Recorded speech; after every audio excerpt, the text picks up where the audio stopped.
지난주에는 우리가 제1계명에 대해서 10계명 중에도 제1계명에 대해서 말씀을 드렸는데요. 1계명은 나 외에 다른 신을 섬기지 말아라. 나 외에 다른 신을 두지 말아라. 내 앞에 두지 말아라 라는 말씀이었죠.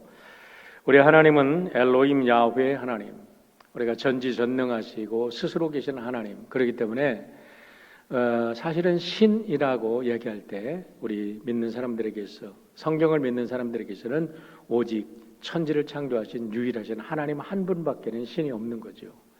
그래서 그 외에 이 세상의 모든 신들이라고, God라고 부르는 신들이라는 것은 사실은 인간이 죄성을 가지고 두려움 속에서 깎아 만든 우상들이라는 거죠. 그래서 오늘 제2계명은 그러면 우리가 어떻게 이 창조주 하나님을 섬길 것이고 창조자 하나님을 예배드려야 될 것인가에 대해서 말씀해 주는 계명이라고 우리가 볼 수가 있습니다.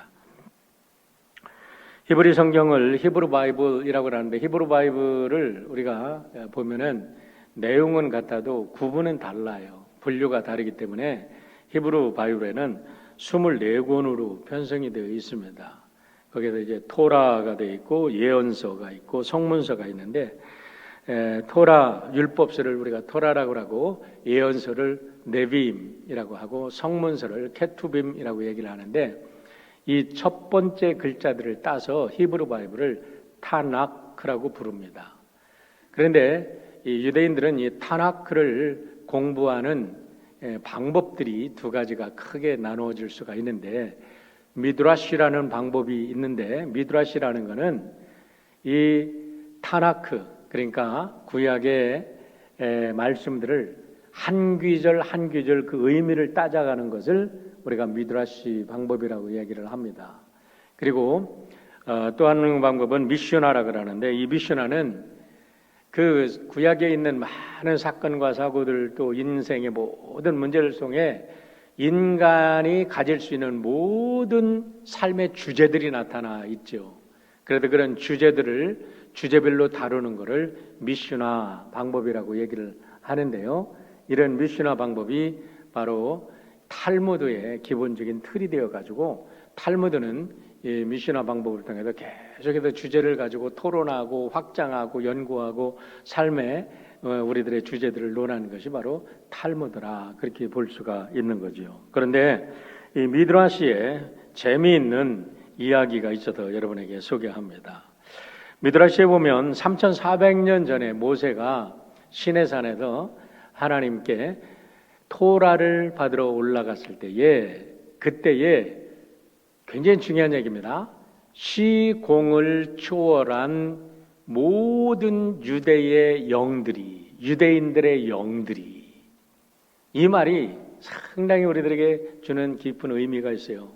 아담으로부터 하나님이 이 세상을 끝나는 예수 그리스도가 오셔서 통치하시는 그날까지 있는 모든 시공을 초월한 유대인의 영들이 함께 모여서 하나님 앞에서 언약을 했다는 겁니다.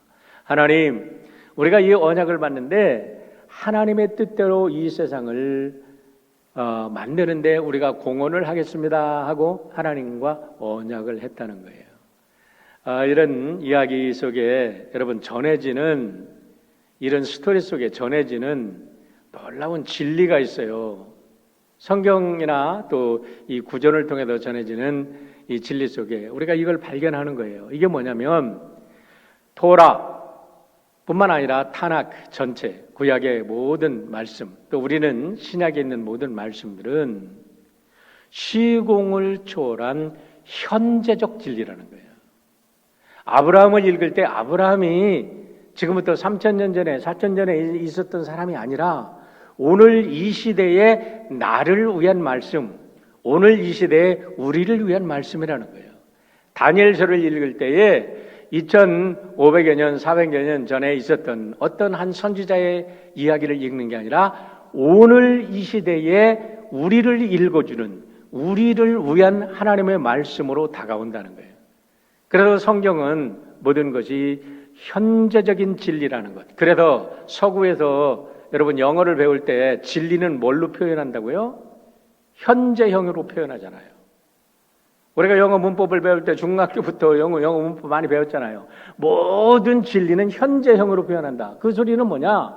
하나님의 진리는 현재적으로 시공을 초월해서 다가오는 말씀이라는 거죠. 그런 의미에서 오늘 제2계명도 오늘 우리를 위한 말씀이다라고 생각하시고 여러분 오늘 말씀에 귀 기울여 주시기를 바랍니다. 오늘 말씀을 보면은 세 가지 큰 주제로 나눠질 수가 있습니다. 첫 번째는 우상의 형상을 만들지 말아라. 그리고 두 번째는 그 우상의 형상에 절대로 절하거나 섬기지 말아라. 다시 말하면 우상을 예배하지 말아라. 그리고 세 번째는 하나님을 예배하는 자와 우상을 예배하는 자의 결론에 대해서 말씀을 하고 있는 것이 오늘 이 계명의 말씀입니다. 그러면 첫 번째, 어떤 우상의 형상도 만들지 말라라는 8절의 말씀을 보겠습니다.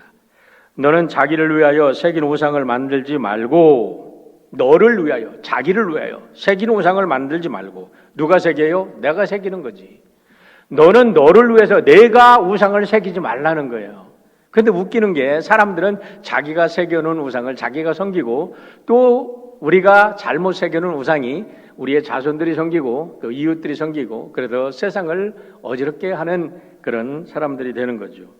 위로 하늘에 있는 것이나 아래로 땅에 있는 것이나 땅 밑에 물속에 있는 것에 어떤 형상도 만들지 말아라. 이 세상의 모든 것들은 하나님의 피조물일 뿐이다. 그 피조물들은 지난주에 말씀드렸지만 우리가 다스릴 것이지 섬길 것이 아니라는 거예요.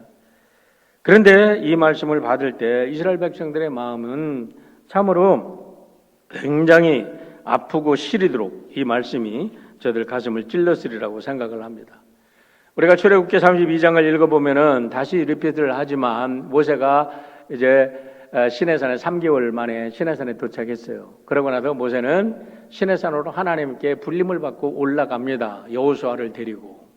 여호수아, 모세의 시종 여호수아는 항상 그를 뒤따랐다 그랬어요. 그래서 그가 그의 후계자가 된 거죠. 그런데 그때 갈렙은 뭐 했을까? 이런 생각이 질문이 들어요. 어쨌든 갈렙의 얘기는 나오지 않으니까.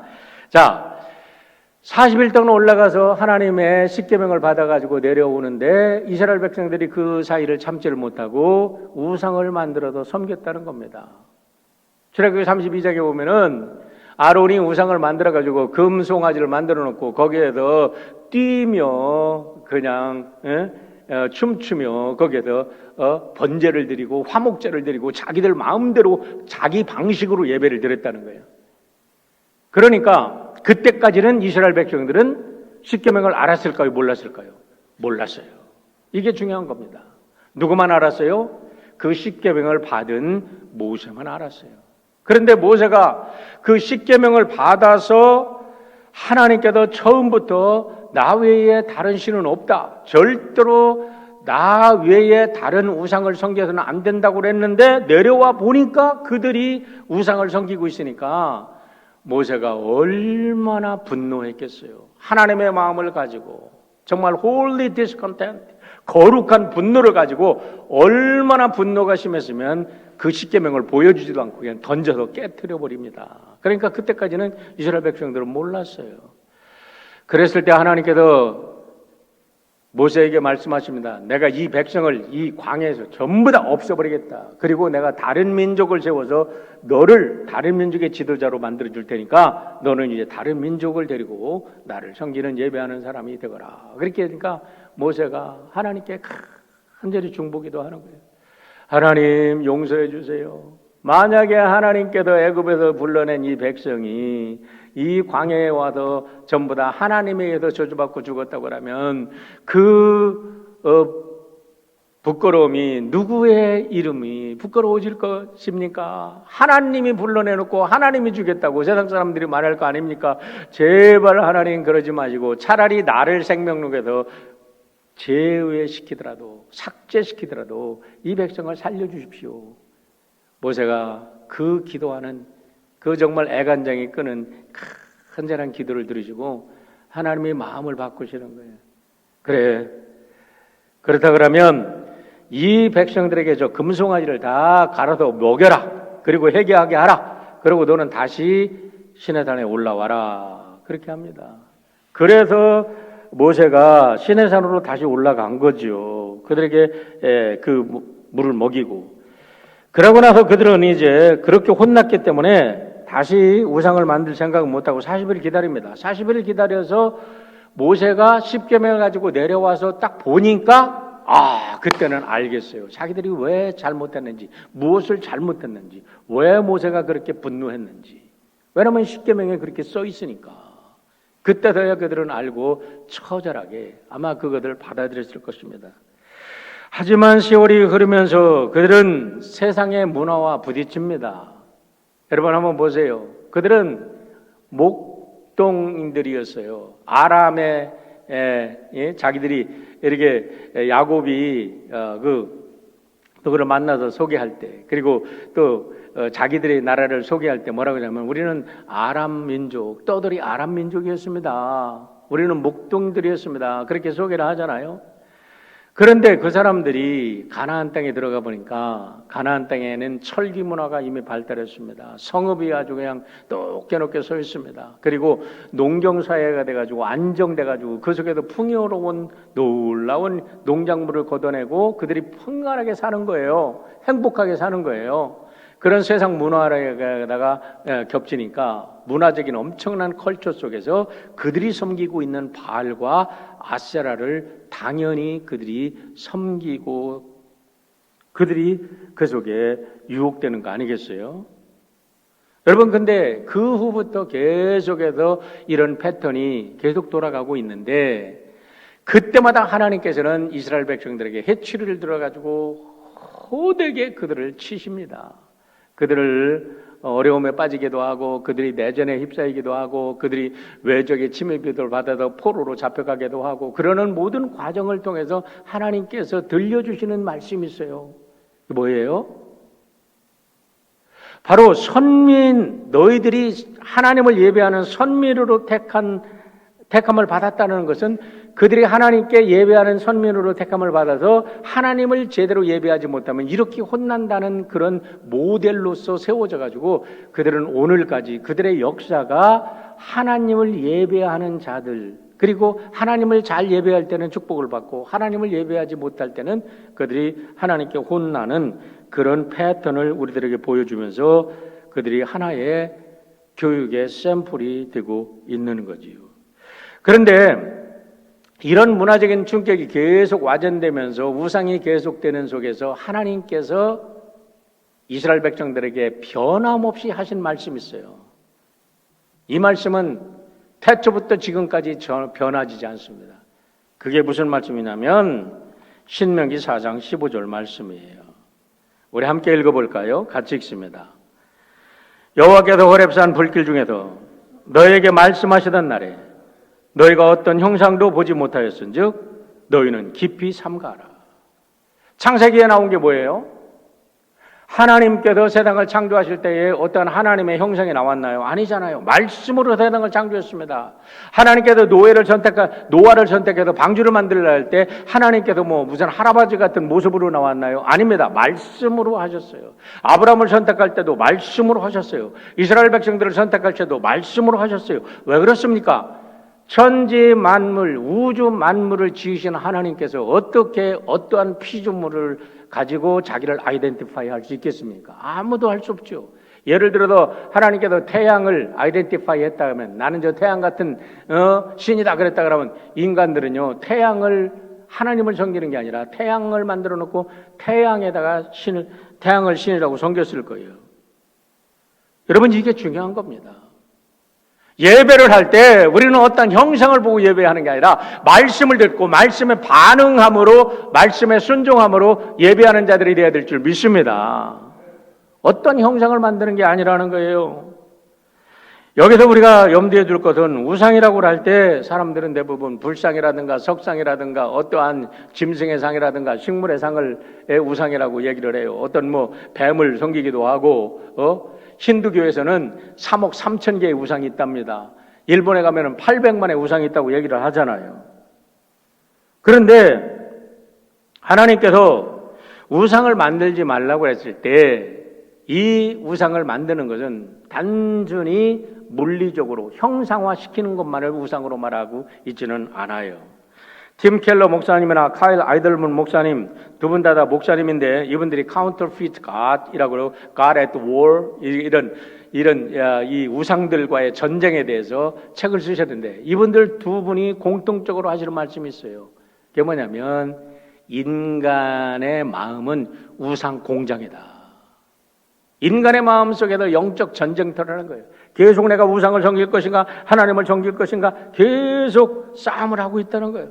사람들의 생각을 컨트롤하는 사상과 철학과 문학과 예술과 교육과 과학, 의술 모든 것이 다 우상이 될 수 있어요. 여러분 돈이 중요하잖아요. 건강이 중요하잖아요. 여러분 얼마나 굉장합니까? 문화가 얼마나 중요합니까? 그러다 보니까 그것들이 중요하다 생각하다 보니까 그것이 어느 자리인가 어느새 모르게 하나님 자리에 우리의 가슴속에 지성소에 우리의 영혼의 지성소에 그것들이 하나님이 계셔야 될 우리의 영혼의 지성소에 세상의 우상이 들어와 앉아 있다는 겁니다, 여러분. 그래서 우리들의 타락한 마음속에서는 끊임없이 우상을 만들어내는데 하나님께서는 그것을 지극히 싫어하신다는 거예요. 쉬운 예를 들어보세요. 김일성의 주체사상 우상 아닙니까? 주사파. 주사파의 잘못된 사람들이 거기에 현혹이 돼가지고 그 사람들이 정치를 잡고 그 사람들이 권력을 잡으니까 세상이 엉뚱하게 돌아가고 여러분 모든 거짓과 선이 다 왜곡되고 있지 않습니까? 일본의 천황숭배사당은 어떻습니까? 신사참배는 어떻습니까? 그것을 가지고 사람들을 단일화시키고 사람들을 배타시키고 사람들의 민족주의를 고양하지만 결국은 자기들의 우상을 세우는 거죠. 한국도 마찬가지죠. 단군신화 동학사상 한국의 잘못된 민족주의 이것은 철저한 여러분 지금 백인의 우월주의 사상과 뭐가 다른 게 있습니까? 지난주에 우리가 텍사스에 총기 사건이 났어요. 18살짜리 백인 우월주의가 될 수 있으면 흑인을 많이 죽여야 되겠다고 학교에 가가지고 총을 쏴서 11명의 흑인들을 죽였다 그래요. 그 중에 죽은 사람들이 11명이었다. 대부분 흑인이었다고 얘기를 합니다. 백인의 이런 우월주의, 이게 뭡니까? 우상 아닙니까? 러시아의 푸틴이 이번에 우크라이나를 전쟁을 일으켰는데 그 명분이 뭔지 아세요? 여러분 잘 아실 겁니다. 뉴스를 통해서. 우크라이나에 있는 나치즘을 갖다가 쳐부수겠다는 거야. 여러분 말이 되는 얘기예요. 젤란스키 대통령이 유대인인데 유대인이 어떻게 나치주의가 될 수 있단 말입니까? 잘못된 우상화를 만들어가면서 세상을 갖다가 이런 전쟁터로 내모는 이런 사상들이 바로 오늘의 우상이라는 거예요. 중국의 1대1로 중국몽 뭡니까 여러분?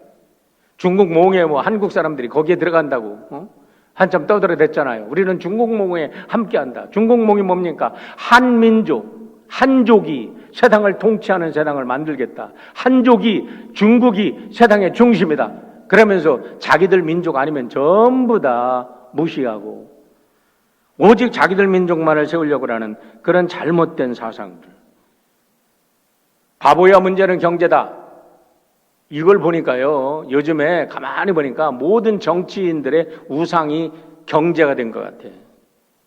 세상이 어떻게 돌아가든지 상관이 없어요. 자국의 경제를 높이고 자국의 백성들을 잘 먹이고 잘 살리고 눈에 보이는 것, 미래의 세계는 상관이 없어. 지금 당장 잘 먹이고 잘 입히면서 자기들이 권력을 갖는 것, 자기의 생산력을 높이고 자원을 확보하기 위해서 약한 나라 거짓말해도 다 세계에 가서 자본들을 전부 다 확보하는데 눈이 그냥 벌거든 사람들. 그래가지고 탄소 배출량이 이제는 초과돼가지고 이제는 지구의 종말이 여러분 이제는 90초밖에 안 남았대잖아요. 1분도 안 남았대잖아요. 요즘은 히말라야의 빙하가 녹아서 히말라야의 그 산 속에 호수가 2만여 개의 호수가 됐답니다. 근데 호수들이요, 옛날에는 조금 있었대요. 이쪽에는 호수가 많이 있으면 좋겠잖아. 그런데 히말라야는 호수가 커지면 커질수록 이 두려움이 너무 커진다는 거예요.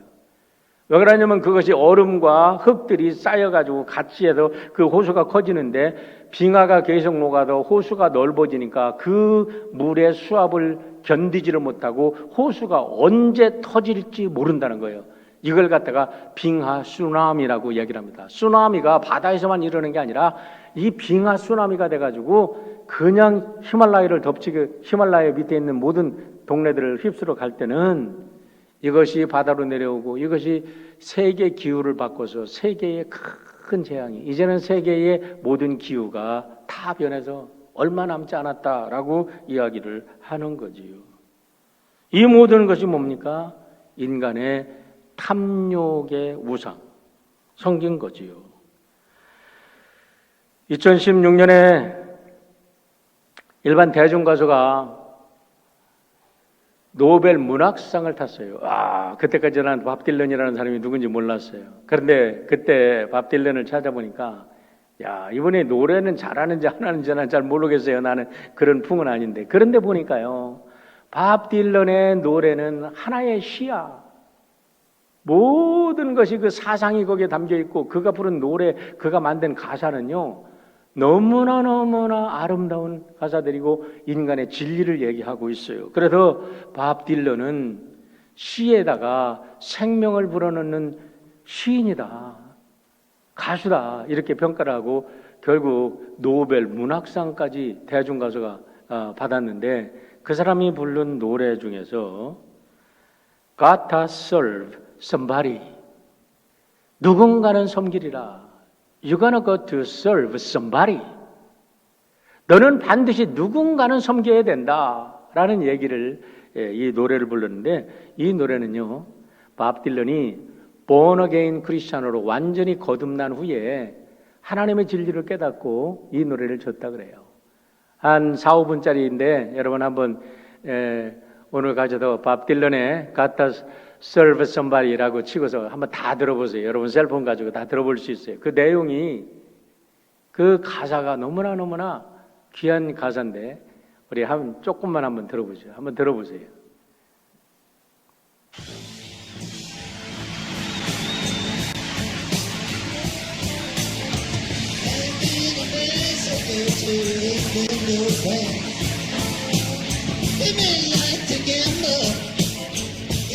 To dance.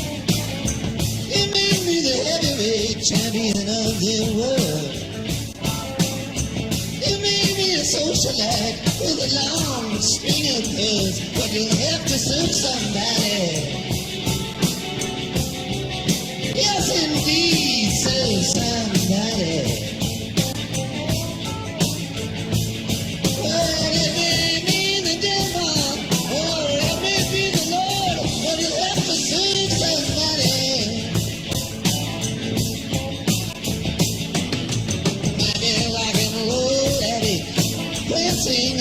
Stage.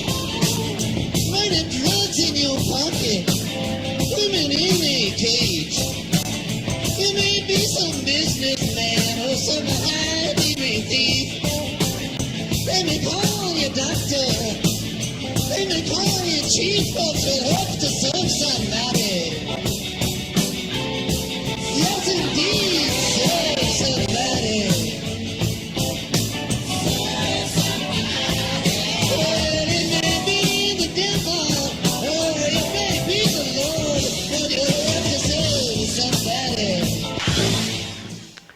그 뒤에 보면 별의별 사람들의 이야기 다 나와요. 당신이 이 세상에 어떤 직업을 가진 사람인지 어떤 사람이든지 You're gonna have to serve somebody.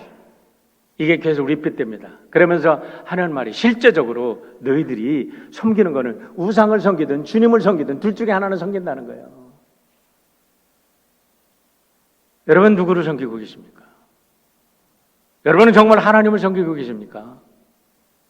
오늘 이 계명이 오늘 우리들에게 이것을 묻고 계신 거예요. 오늘 이 지구의 종말이 왜 이렇게 가까웠나요? 결국은 하나님의 법대로 하나님을 섬기지 못하고 우리들의 탐욕을 섬긴 결과라는 것을 우리는 알아야 될 것입니다. 두 번째, 우상을 예배하지 말라고 오늘 말씀합니다. 8절 하반절과 9절의 말씀을 보겠습니다. 어떤 형상도 만들지 말며 그것들에 절하지 말며 그것들을 섬기지 말라라고 말합니다. 조금 전에 말씀드렸지만 카일 아이들먼과 템 켈러 목사님이 얘기를 했어요. 사람의 마음이 우상의 공장이다. 마음속에서부터 우상을 만들지 말라는 거예요. 여러분, 우리가 무슨 형상하기 전에 마음속으로부터 내 우상이 만들어지고 그것이 부럽고 그것이 귀하다고 생각하면 그것을 자꾸 우리가 형상화시키고 그것을 따라가다 보면 그것이 우리들의 마음을 컨트롤하고 우리는 그것을 절하고 그것을 섬기게 된다는 거지요. 여기서 섬긴다는 말은 아바드라는 단어인데, 아바드라는 단어는 예속된다, 종속된다, 노예가 된다, 종노릇하다라는 소리입니다. 우리가 우상을 그리워하고 그것이 좋게 생각되다 보면 나도 모르게 그 우상이 내 자리, 나의 영혼의 지성소를 딱 차지하고 우리를 컨트롤하게 되는 겁니다. 결국 우리는 그의 노예가 되는 거죠. 현대인들이 그렇게 얘기합니다. 나는 무슨 우상을 섬기지 않아. 내가 무슨 신을 섬겨. 나는 섬기지 않아. 그러나 그들은 무언가를 반드시 섬기고 있어요. 돈을 섬기든지 섹스를 섬기고 있든지 권력을 섬기든지 인기를 섬기든지 결국은 자기 자신을 섬기고 있어요. 오래된 얘기지만 우상 숭배의 대표적인 예가 있습니다. 1996년 우리나라 과학자들이요, 무궁화 2호 우주선을 발사하기 위해서 플로리다 케네디 우주센터 옆에 있는 케이프 캐나버럴 우주센터에 왔어요. 거기 보면은 우주센터에다 여기 우주선을 쏘아 올리는 기지가 몇 군데가 있는데, 거기 와서 무궁화 2호를 쏘아 올릴 때에 한국의 최고의 과학자들이라는 사람들이 모여가지고 그 옆에서 바베큐 집에서 돼지 머리를 사다가 고사를 지냈다는 거 아닙니까? 그것이 전 세계적으로 알려지면서 얼마나 웃음거리 됐는지 모르죠. 그런데 그 사람이 한 말이 있어요. 한국의 통신공사 대표가 와서 한 말이, 우리가 얼마나 절박하면 이랬겠냐. 우리가 고사 지낸 게 아니다. 우리들의 절박한 마음, 우리 한국민의 절박한 마음을 표현한 거니까 이해해달라. 여러분, 절박하니까 우상 만듭니까? 절박할 때마다 우상을 만들죠, 사람들은 사실. 하지만은 다니엘을 보십시오. 사자굴에 빠져가면서도 그 절박한 순간에도 오직 하나님을 섬김으로 다니엘이 된 거 아니겠습니까? 예수님께서 십자가에 달려 돌아가시면서도 오직 하나님을 섬겼기 때문에 예수님이 온 인류의 구세주가 된 줄 믿으시길 바랍니다. 오늘 진정한 그리스도인입니까? 그런다면 여러분들이 어떠한 절박한 상황 속에서도 여러분들의 자녀들이 대학 입시에 떨어질까 말할까 그런 절박한 상황 속에서도 여러분, 그들이 어떠한 결과를 가진데도 그거를 하나님의 손에 맡기고 하나님의 섭리에 맡기는 것이 진정한 하나님 섬김이지, 내 뜻대로 누구가 되라, 내 뜻대로 뭐가 돼야 된다 하면서 아이들을 푸시하는 게 여러분 우상 숭배가 아니겠어요? 제가 몇 년 전에 한국을 갔다가 너무너무 놀랐어요. 와, 친구 아파트 앞에 갔는데 거기에 무슨 절이 있어. 그래 보니까 전부 다 백일기도, 입시 백일기도, 이게 입시생을 위한 백일기도 막 플랑카드가 잔뜩 붙어 있는데 똑같은 플랑카드가 교회마다 다 붙어 있어.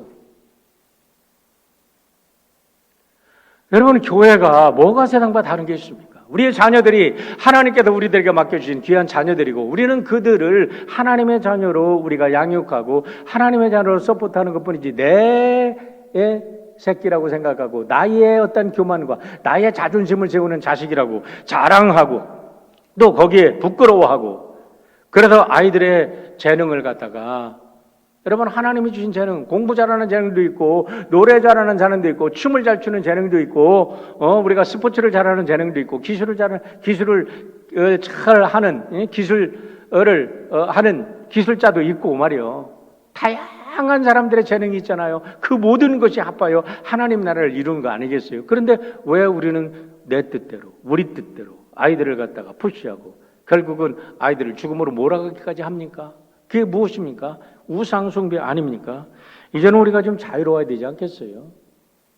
얼마 전에 한국에서 정치 대통령선거가 끝났고 이제 지방선거가 끝났는데, 잘 믿는다는 기독교인들도 그 절박한 상황이 되면 점쟁이를 찾는다는 거 아닙니까? 여러분은 절박한 상황 속에서 누구를 찾습니까? 우리가 분명히 알아야 될 겁니다. 아무리 절박한다 할지라도 우리는 결코 하나님의 자리에 우상을 세워서는 안 되는 줄 믿습니다. 마더와이즈를 쓴 데니스 글렌이라는 분이, 여자분이 찬양 사역을 너무너무 잘했다 그래요. 찬양을 안 해도 너무너무 기뻤고 사람들을 너무너무 감동을 시켰어요. 그래가지고 찬양 사역을 즐겁게 하는데 하루는 큰 집회에서 찬양 사역을 했어요. 너무너무 은혜롭게 찬양 사역을 마치고 내려오는데요. 하나님이 물으시더래요. 너 즐거웠냐? 너 즐거웠냐 하는데 데니스 클렌이 뒤통수를 한번 탁 맞는 것 같더래요. 뒤돌아보니까 자기가 세상 사람들로부터 찬양하면서 세상 사람들로부터 존경 속에서 자기가 우상이 된 거예요. 하나님이 계셔야 될 자리에 자기가 서 있는 걸 깨닫고 나서부터 찬양 사역이 싹 끊어지더랍니다. 그러면서 그가 Mother Wise라는 책을 쓰게 된 거죠. 여러분, 우리는 세상 사람들이 우리를 높여주고 우리 세상 사람들이 우리를 뭐 해줄 때 우리는 자기도 모르게 그 자리에 서는 거예요. 설교자들이 아주 웅병과 멋있는 설교를 오늘 은혜 받았습니다 하면 자기가 하나님인 줄로 착각을 해요. 아닙니다. 제가 늘 두려워하는 것은 설교를 하는 것도요, 하나님이 세워주실 때만 하는 거예요. 하나님이 내려와 하면 끝나는 거예요. 그날로 끝나는 거예요. 여러분, 반주도 마찬가지입니다. 찬양도 마찬가지예요. 하나님이 우리를 쓰실 때만이 우리는 하나님께 영광 돌릴 수 있는 찬스고 하나님께서 주신 기회라는 걸 믿고 오늘이라는 날에 하나님께 최고의 예배를 드릴 수 있는 여러분 되시기를 주의 이름으로 축원합니다. 하나님께 어떻게 예배를 드려야 됩니까? 요한복음 4장 23절로 24절에도 말합니다. 아버지께 참되게 예배하는 자들은 영과 진리로 예배할 때가 오나니 곧 이때라. 아버지께서 자기에게 이렇게 예배하는 자들을 찾으시느니라. 하나님은 영이시니 예배하는 자가 영과 진리로 예배할지니라. 어떤 성경 옛날에 보면 신령과 진정으로 예배할지냐 그랬어요. 그래서 많이 동안 우리 어렸을 때는 신령과 정성을 다해서 예배를 드리는다, 그렇게 목사님들이 설교를 하셔가지고 그러는 줄 알았어요. 그런데 아니에요. 영어로 보면요, God is a spirit. That's why His worshiper must worship God in the spirit. In the spirit. In the spirit이 뭐예요? pneuma, in pneuma, and atheleia. 성령과 진리 안에서 예배를 드리지 않으면 인간이 아무리 정성을 들여도 그 예배는 참된 예배가 될 수 없다는 것을 얘기하고 있습니다. 그래서 우리는 예수 그리스도의 이름으로만 예배를 드리는 줄 믿습니다. 성령의 도우심이 있기 때문에 예수님을 나의 주 나의 하나님으로 고백하고 그분의 이름으로 예배를 드리게 되는 줄 믿으시기를 축원합니다. 내가 잘나서 예배를 드리는 것도 아니고 내가 건강해서 예배를 드리는 것도 아니고 내가 무슨 능력이 있어서 하나님 앞에 예배를 드리는 게 아니라 하나님의 성령의 은혜로 우리 예수님께서 죽음의 길을 생명의 길로 십자가에서 열어놓았기 때문에 우리는 그분의 보혈의 은총으로 예배 드리는 자가 된 줄 믿습니다. 세 번째는 예배의 결과를 잊지 말라는 겁니다. 9절 하반절로 10절의 말씀을 보시길 바랍니다. 나 내 하나님 여호와는 질투하는 하나님인즉 나를 미워하는 자의 죄를 갚되 아버지로부터 아들에게로 3, 4대까지 이르게 하거니와 나를 사랑하고 내 계명을 지키는 자에게는 1000대까지 은혜를 베푸느니라. 여러분, 이 말씀이 얼마나 귀한 말씀인지 몰라요. 하나님은 사랑의 하나님입니다. 그러나 그 사랑 때문에 하나님 우리를 질투하신다는 거예요. 어떻게 사랑하시냐? 우리를 당신의 와이프로 믿고 사랑하신다는 거예요. 여러분, 구약에 보면요, 하나님께서 우리를, 이스라엘을 하나님의 와이프로 삼아주셨다는 거, 내가 너희를 아내로 삼아주셨다는 표현이 여러 번 나옵니다. 아내를 공유할 수 있습니까? 이병철 회장이 얘기했잖아요. 세상의 모든 걸 다 바꿔라. 마누라 자식 빼놓고 다 바꿔라. 마누라와 자식은 공유할 수 있는 게 아니에요. 마누라를 어떻게 공유해? 아내를 어떻게 공유해? 남편을 어떻게 공유해? 오직 세상에 오직 하나, 공유할 수 없는 것, 남편과 아내 사랑의 관계. 거기에는 누구도 끼어들어서는 안 돼. 그런데 하나님께서 우리를 그렇게 그런 관계로 만들어 주셨기 때문에 그 사이에 우상이 들어간다면 내가 3세대까지, 3, 4대까지 죄를 묻지 않겠다. 그런데 여러분 이 속에 얼마나 큰 사랑이 들어있는지 몰라요. 그러나 너희들을 회개하고 돌아온다면 내가 1000대까지 은혜를 베풀겠다는 거예요. 혼낼 때는 3, 4대까지 혼내. 그래, 니들이 내 길을 떠나냐? 아, 그래, 한번 가봐라 하고 내버려둬. 그러면 사사기처럼 그들이 고통당하고 그들이 어려움을 당하다가 아이고 하나님 잘못했어요 하고 돌아오면 하나님은 또 용서해, 또 용서해. 언제까지? 1000대까지. 1000대가 뭡니까? 10 완전수 곱하기 완전수 곱하기 완전수. 하나님은 영원히 우리를 사랑하시고 영원히 우리를 용서하시고 축복하신다는 말씀이 이 속에 들어있어요. 그런데 우리가 만약에 예배를 제대로 안 드리면 3, 4대까지 벌을 받고 우리가 예배를 드리면 올바로 드리면 우리들의 저주도 3, 4대에 풀리고 영원한 축복을 받게 되는 줄 믿으시기를 바랍니다. 제가 이번에 코비드 바이러스를 갖고 나서요, 참 우리 성도님 많은 생각들을 했어요. 그전에는 그렇게까지 아픈 분들 참 안 됐다, 얼른 회복하셔야 되겠다 생각했는데 제가 막상 코비드가 걸리니까요, 성도님들을 만날 수 없는 게 너무너무 안타까운 거예요. 너무너무 속이 상한 거예요. 내가 만나면 누군가 다른 사람이 죽을 수도 있다는 것 때문에 너무나 괴로운 거예요. 그래도요 2주 동안은 거의 3주 가까이 생일 카드도 하나도 안 썼어요. 바이러스 걸린 사람이 생일 카드 썼다 그러면 그 카드를 받는 사람이 기분 나쁠 것 같아도 생일 카드도 안 썼어. 미안해요, 생일 카드 못 받은 분들. 그런데 말입니다, 오늘 하나님께도 너무나 중요한 얘기를 하세요. 여러분, 하나님이 미워하시는 게 뭐예요? 우상을 깎아 만들고 섬기는 것을 하나님이 싫어하신다는 거예요. 그게 뭐예요? 하나님께 온전히 예배드리지 못하는 걸 싫어하신다는 거예요. 하나님께 온전히 예배하지 못하는 것을 싫어하시기 때문에 자손들까지도 하나님께서 치시겠다는 거예요. 그런데 우리는 내가 언제 나 하나님 잘 믿는데 그러면서 예배는 드리지 않아. 하나님 믿는다고 하면서 예배를 온전히 드리지 않아. 하나님은 그것을 싫어하신다는 거예요. 왜? 하나님을 믿는다고 하면서 우상을 섬기고 있기 때문에. 하나님을 섬긴다고 하면서 우리는 게으름, 자기의 게으름을 합리화합니다. 우리의 가족을 건강을 위해서, 누구를 위해서, 뭐를 위해서. 세상에 바쁘고 뭐가 위해서. 하나님의 시간의 주인이신데, 생명의 주인이신데. 마치 자기가 생명의 주인인 것처럼 착각하면서 하나님께 예배하지 못해요. 하나님께 예배하지 않고 제대로 예배드리지 못하는 것이 우상을 깎아 만들어 섬기는 거라고 오늘 성경은 분명히 말씀하고 있는 거예요. 하나님은 이것을 싫어하신다는 겁니다. 우리나라가 어떻게 이렇게 우리 대한민국이 잘 살게 됐나 생각하면요, 우리 6.25 전후 70년밖에 되지 않았습니다. 70년 전에 우리 1953년에 남한의 GNP가요 67달러였답니다. 67달러. 53년에 6.25 끝나고 나서 북한이 한 200여 달러가 될 때, 북한에 모든 지하자원이 있기 때문에 식민시대 때에 일본 사람들이 모든 투자를 갖다가 모든 산업시설을 북한에다가 해놨어요. 남한은 농업밖에 없었어. 부존자원이 없으니까. 그래가지고 비교가 안 되죠. 모든 수력발전소, 풍력수력발전소, 우리 어렸을 때 많이 배웠잖아요. 모든 전기시설, 모든 철광산업 다 북한에 있어요. 근데 갈라졌어요. 그런데 우리 남한과 북한이 어떻게 70년 만에 이렇게 큰 차이가 났나? 오늘 말씀을 묵상하는 가운데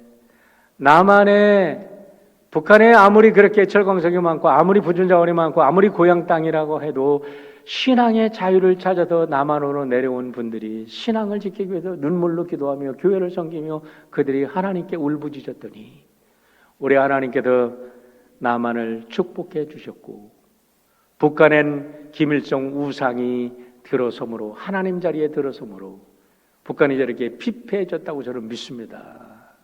사람들이 믿거나 말거나.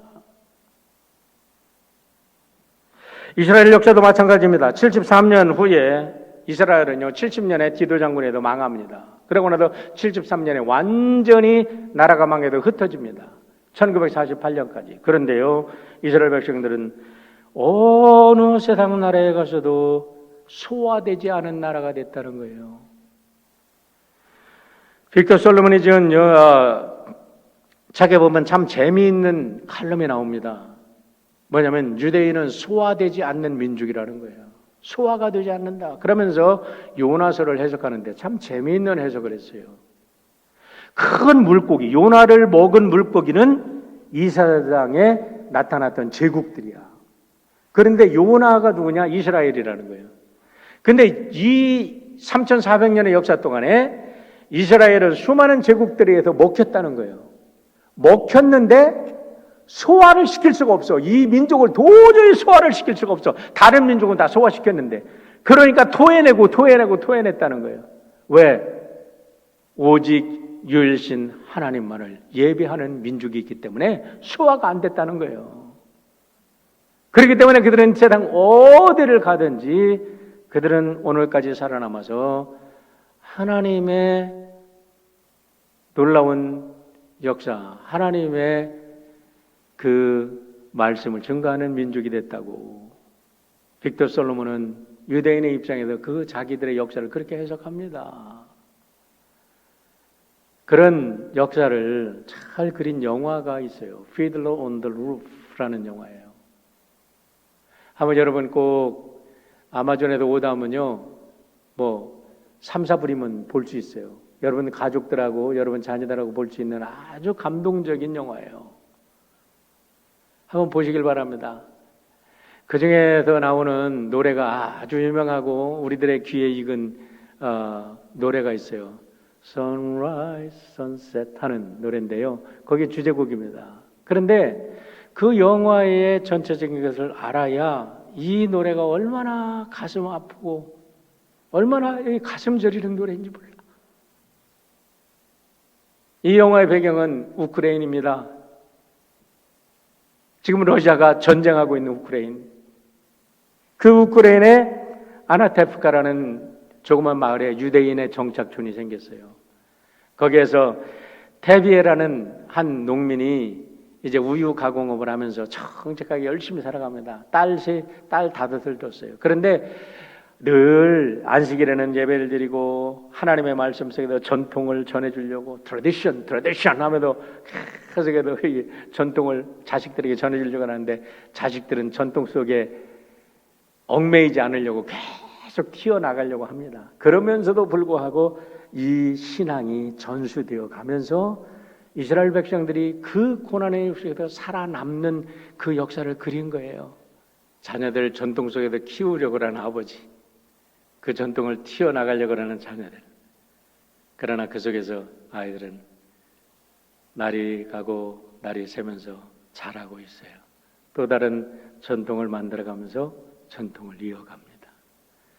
큰딸의 결혼식을 다 마치지 못한 채 러시아 혁명군들이 들이닥쳐서 결혼식은 엉망진창이 되고 나중에는 그 정든 땅을 쫓겨나는 그 속에서 깽깽이가 울립니다. Fiddler on the Roof. 그러면서도 그 고난의 역사 속에서도 그들을 지켜줬던 것, 하나님을 예배하는 민족으로 그들은 그 자기들의 정체성을 놓치지 않았다는 거예요.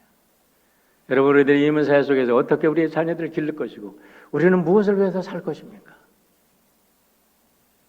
우리 사랑하는 드림의 가족 여러분, 우리가 우리 자손들에게 줄 수 있는 최고의 선물이 있다면 우리 엄마 아빠, 우리 할머니 할아버지는 참 아름다운 예배자였다.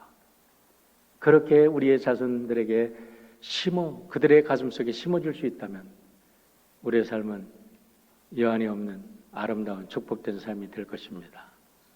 여러분 모두가 하나님만을 예배하는 아름다운 사람들로 인정받기를 주의 이름으로 축원합니다.